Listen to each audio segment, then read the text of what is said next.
JB. Naam. Bana, Zora bana inafanya vizuri, hongera sana. Naam.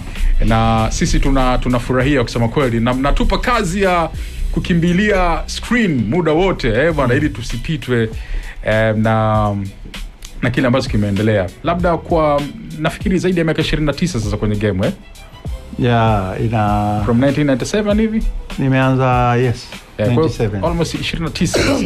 Inakuwa mingapi sijui? 29 hiyo, karibu unakaribia, yani next year na vitu tufanye sherehe kubwa miaka 30 kwenye game. Amina. Leo nakukumbusha sasa. Umesema kitu kizuri. Yes, asante sana.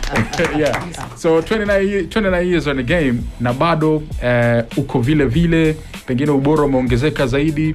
Nini hasa unaweza ukatuambia sisi ambao tunatamani kuingia kwenye filamu, kwenye uigizaji, na maka hizi ni fursa Zela Magrini nisha kupiga filamu, sio kwa nini limekimbia, lakini ni fursa ambayo wewe kwenye girlfriend.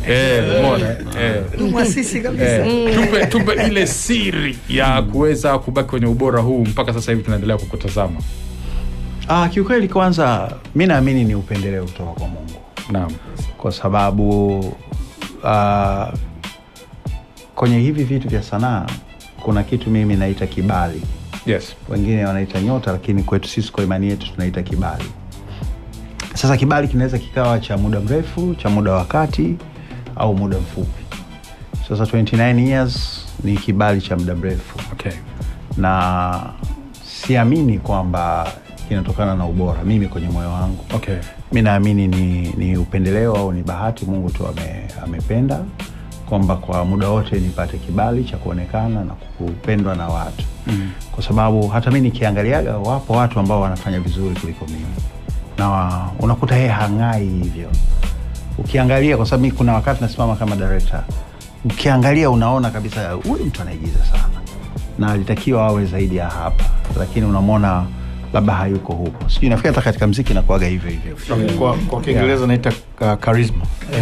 Charisma. Sasa kwangu mimi naamini kwamba ni kibali ambacho Mungu amenipa tu, na sina kitu cha kujivuna wala cha kusema sana. Okay. Sasa tukija kibinadamu, kitaalamu, sasa naweza nasema vitu ambavyo vimesukuma kwanza ni style. Mimi nafananishaga mpira na filamu.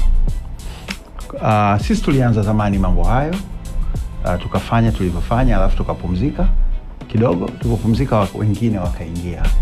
Kwa hiyo wengine walipoingia, sisi Jerusalem tulisema tutakuja na aina fulani za filamu, kwa sababu we do believe kwamba kila mtu kuna kitu mtu amejaliwa nacho, na inatokana na inborn character ambayo mtu anakuwa nayo.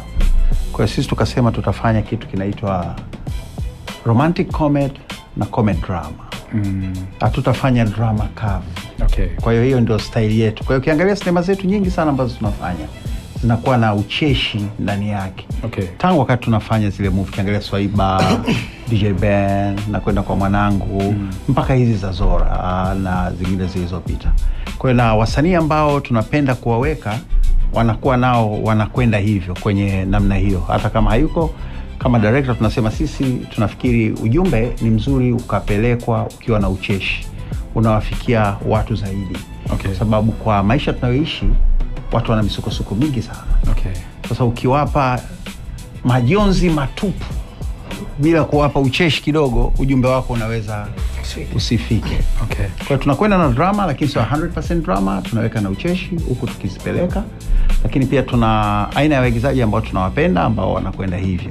Okay. Kwa hiyo kikitabu hiyo ndio style yetu Jerusalem. Okay. Lakini tunaamini pia haikutosha kama Mungu hakupenda.